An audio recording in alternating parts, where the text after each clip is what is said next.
It's fascinating what just took place in the federal courts regarding the Second Amendment, because what we're seeing is we're seeing completely two totally different spectrums within the federal courts all over this country.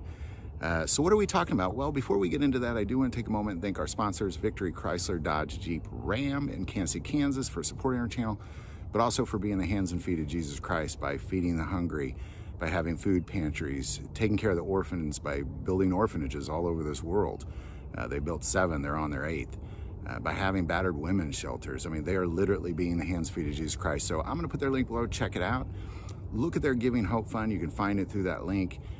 Look at their different ministries they have. If they have one near you, I recommend if you're gonna buy a car, you buy one from them, because then that money is gonna go into the ministry and not into just some car owner's pocket. That link is below. So what are we getting at? Well, ultimately what we're talking about here is you have 2 different cases that just took place in the federal courts, one on the West Coast. And this one on the West Coast is ultimately, you're looking at Nguyen is this case, and it's limiting the number of guns that you can buy to 1 per month. It's up against that. And ultimately it was determined in the federal courts that you can't do that. That's unconstitutional. You can't limit the purchase of firearms to just 1 per month. Violates your Second Amendment. Well, then beyond that, here on the East Coast, you have this Ocean City tactical case that's limiting the number of, in Rhode Island, that's limiting the number of rounds to a magazine to 10, and a federal court says, well, you can do that. So on one side, you say, well, you can't limit firearms to people. And on the other side, you're saying, well, you can limit ammo for some reason. These are 2 totally different spectrums. And ultimately what you have is you have obviously a spectrum of judges all over the place on this thing. And here as Americans, you know, we, ever since the Supreme Court case in New York Rifle Pistol Club, it changed I believed in that moment that we were about to see, you know, freedom ring. But everybody doubled down on anti-Second. Like, it's worse now than it was before that ruling.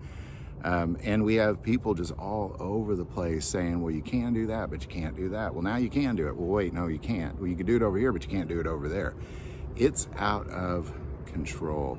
And we have to, as Americans, somehow make this stop. And you know, we do it through elections, we do it through lawsuits and court cases, but that's just darn unfortunate that it's even like that. It really kind of needs, I believe the Supreme Court needs to take up several cases in an aggressive fashion, so to say.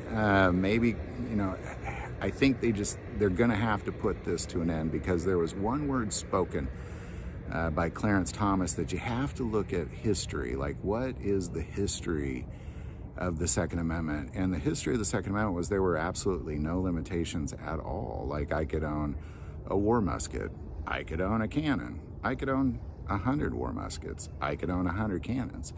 There were no limits on what I could own. And we have then put limits on it. So if you're looking at history based off of the Brewing case or the New York Rifle and Pistol Club case, what Clarence Thomas said was that we have to look at these things. We have to take a look at the history. And if you look at the history, all anti-Second Amendment laws should be abolished immediately. And I believe the Supreme Court needs to step up and make this known in a more aggressive fashion, at least to the lower appeals courts, by constantly sending them back as if they're fools. This is, you know, when a judge is constantly making a mistake that gets overruled, eventually people vote that judge out. So, any thoughts or insights? Sorry, Bo just went by, we got a bunch of waves there. Any thoughts or insight on any of this? Definitely put it below. But, you know, again, what you got going on is recently is you have, you know, how many guns can you own limiting on the West Coast? Well, you can't do that. That's anti-Second Amendment. Well, how many bullets can you put in a gun? Well, you can do that. That's fine. What is this? You can limit, you know, I can own unlimited guns, but I can't have enough ammo to fill those guns. It's foolish. It doesn't make sense. It's all over the place, and it definitely violates the Constitution. It definitely violates the Second Amendment. It's borderline crazy what we're dealing with right now, and at some point, it has to end. It has to end because, again, it's just a doubling down effort. That's all we got going on right now. We just got a doubling down anti-Second Amendment effort. Ever since the Supreme Court said everybody had the right to carry, suddenly that's very limited, a lot more than it was before they said we had the right to carry. So there you go. Any thoughts or insight, definitely put that below. I do want to take a moment and say that most people watch this channel, they're not subscribers. Click that subscribe button. It greatly increases the algorithm and our ability to get these messages out. That link is below. But the most important part of this channel is we take prayer requests, and never hesitate to send that in.